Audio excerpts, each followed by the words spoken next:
वीरं महाविष्णुं ज्वलन्तं सर्व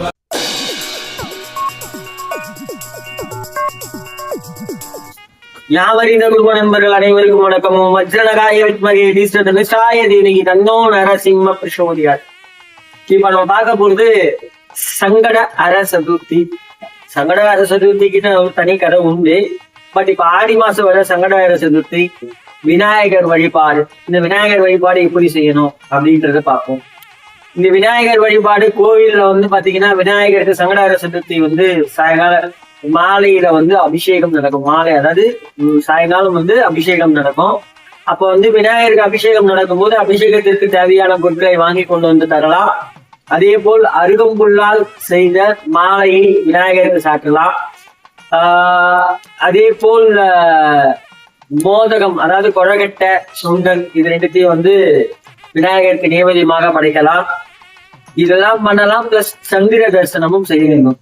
இது எல்லாம் செஞ்சுட்டு ஒரு நெய்தீபமும் போட்டு ஒரு சந்திர தரிசனம் பண்ணிட்டு விநாயகரை வழிபாடு பண்ணிட்டு ஒரு நெய்தீபம் போட்டு வந்தீங்கன்னா உங்களுக்கு சகல விதமான நல்ல பலன்களை தரும்.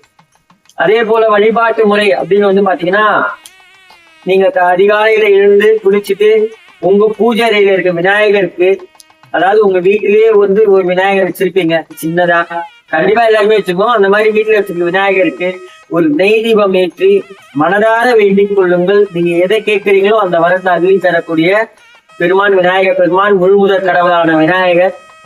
சோ அதனால அன்னைக்கு வீட்டுல காலையில சீக்கிரம் இருந்து குளிச்சுட்டு நீங்க இதை செஞ்சுன்னு வந்தீங்கன்னா மிகவும், அதாவது நெய் தீபம் வீட்டிலேயே விநாயகர் அகல்ல நெய் தீபம் ஏற்றி மனதார வேண்டிக் கொண்டு வாருங்கள். கண்டிப்பாக நல்லது நடக்கும். விரதம் இருங்கள். விரதம் இருக்கிறது நாள் முழுவதும் உணவு உட்கொள்ளாமல் இருக்க வேண்டும். அதுக்காக உணவு உட்கொள்ளாமல் இருக்க முடியாதவங்க அப்படின்னு இல்ல. பொதுவாகவே என்ன கேட்டீங்கன்னா விரதம் நம்மளை ரொம்ப வருத்திக்கிட்டு கடவுள் இருக்க சொல்லல. அதனால பால் பழம் இது ரெண்டுத்துக்கும் தோஷம் கிடையாது, தண்ணீருக்கு தோஷம் கிடையாது. நீங்க வேணும்னா பழங்களை சாப்பிடலாம். அதே போல பால் நீங்க எப்படி வேணா குடிக்கலாம். பாலா குடிக்கலாம், மில்க் ஷேக்கா குடிக்கலாம், அதாவது பழச்சாறுங்களால அப்படி கூட குடிக்கலாம், ஜூஸ் போட்டு குடிக்கலாம். அதே போல தண்ணி குடிக்கலாம், இளநீர் இந்த மாதிரி ஏதாவது நீங்க சாப்பிடலாம். ஃப்ரூட்ஸ் சாப்பிடலாம், பழ வகைகள் என்ன வேணா சாப்பிடலாம். ஸோ உங்களை ரொம்ப வருத்திக்கிட்டு நீங்க விநாயகருக்கு விரதம் இருக்கணும்ன்ற அவசியம் இல்லை. விநாயகர்ல பொதுவாகவே கடவுளுக்கு அந்த மாதிரி ரொம்ப வருத்திக்கிட்டு இருக்கணும்னு அவசியம் இல்லை.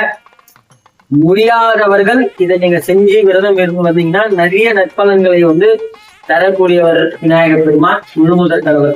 அது மட்டுமின்றி மாலையில் கோவில் வழிபாடு, காரணம் நம்ம வீட்டுல பூஜை பண்ணிட்டேன், சாயங்காலம் சூரிய மறைவின் போது அருகில் உள்ள விநாயகர் கோயிலுக்கு சென்று அருகம்புல் மாலை சாற்றி நடக்கும் அபிஷேகத்தில் ஆராதனைகளும் கலந்து கொள்ளவும். அபிஷேகத்திற்கு தேவையான பொருட்களை வாங்கி கொண்டு செல்லலாம். இப்ப அங்க கோயில்ல பஞ்சாமிர்த அபிஷேகம்னா பழ வகைகள் அவங்க எத்தனை மணிக்கு ஆரம்பிக்கிறாங்க, எத்தனை மணிக்கு அதெல்லாம் ரெடி பண்ணுவாங்க. அப்ப அதுக்கு முன்னாடியே ப்ரிப்பேர்டா பழ வகைகளை கொடுக்கலாம், விபூதி கொடுக்கலாம், ஜவ்வாது கொடுக்கலாம். அதே போல சந்தனம், பன்னீர், பால், தயிர், தேய், இந்த மாதிரி இளநீர், கரும்புச்சாறு, இந்த மாதிரி நம்மளால என்ன முடியுமோ அது நம்ம விநாயகர் பெருமானுக்கு சங்கடார சதுர்த்திக்கு வாங்கி தரலாம்.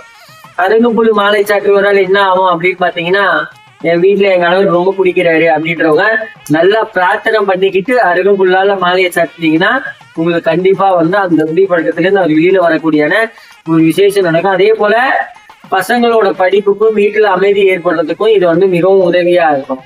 அதே போல் பிரசாதம் மற்றும் அர்ச்சனை. விநாயகருக்கு அருகம்புல் மாலை, அதாவது திருப்பி அதேதான் சொல்றேன், அருகம்புல் மாலை சாற்றி கொழக்கட்டை அல்லது சுண்டல் படைத்து அதுக்கப்புறம் ஒரு அர்ச்சனை வாங்கிட்டு போங்க. அர்ச்சனையும் பண்ணிக்கிட்டு வந்தீங்கன்னா கண்டிப்பா உங்களுக்கு ரொம்ப பலம் கூடும், செல்வம் பொழிக்கும், கல்வி பெருகும். அதே போல கல்வி பெருகும், அதே போல வீட்டில் அமைதி நிலவும். இது மட்டுமின்றி அபிஷேகம் நேரத்தில், அதாவது விநாயகர் பெருமாள் அபிஷேகம் பண்றாங்கன்னா அந்த டைம்ல எல்லார் மொபைலும் கையில இருக்கிறதுனால கணபதி அகவல் அப்படின்னு சொல்லிட்டு டைப் பண்ணீங்கன்னா விநாயகர் பெருமானோட அகவல் வரும். அதை பாராயணம், அதை படிங்க. அந்த அபிஷேக நேரத்துல படிச்சுட்டு வந்தீங்கன்னா அவ்வளவு நல்லது. நீங்க என்ன காரியத்தை மனசுல நினைச்சு படிக்கிறீங்களோ அந்த காரியம் கண்டிப்பா விரைவில் ஈடேறும், கைகூடி வரும். அது மட்டுமின்றி சந்திர தரிசனம். அன்று இரவு மானில் சந்திரன் அதாவது சந்திரன் வந்ததும் சந்திரனை தரிசிக்க வேண்டும். அதாவது வீட்டுல இருந்தீங்கன்னா வீட்டுக்கு முன்னாடி இருந்து அந்த சந்திரனை வணங்கணும். விநாயகரை மனதார நினைத்து கொண்டு கோவில் இருந்தீங்கன்னா சந்திரனை வழிபட்டுட்டு விநாயகரையும் ஒரு வழிபாடு செஞ்சுட்டு வந்தீங்கன்னா சகலவித நன்மைகளும் வந்து சேரும். செல்வம் செழிக்கும், அனைத்து நன்மைகளும் கைகூடி வரும். உங்களுக்கு ஏற்பட்டிருக்க கடன் பிரச்சனை எல்லா பிரச்சனையும் நீங்கி உங்களுக்கு வாழ்க்கையில ஒரு நிம்மதி, அமைதி எல்லாமே பெருகும். தயவு செய்து நம்பிக்கையுடன் செய்து கொண்டு வாருங்கள். நல்லதே நடக்கும். நன்றி, வணக்கம்.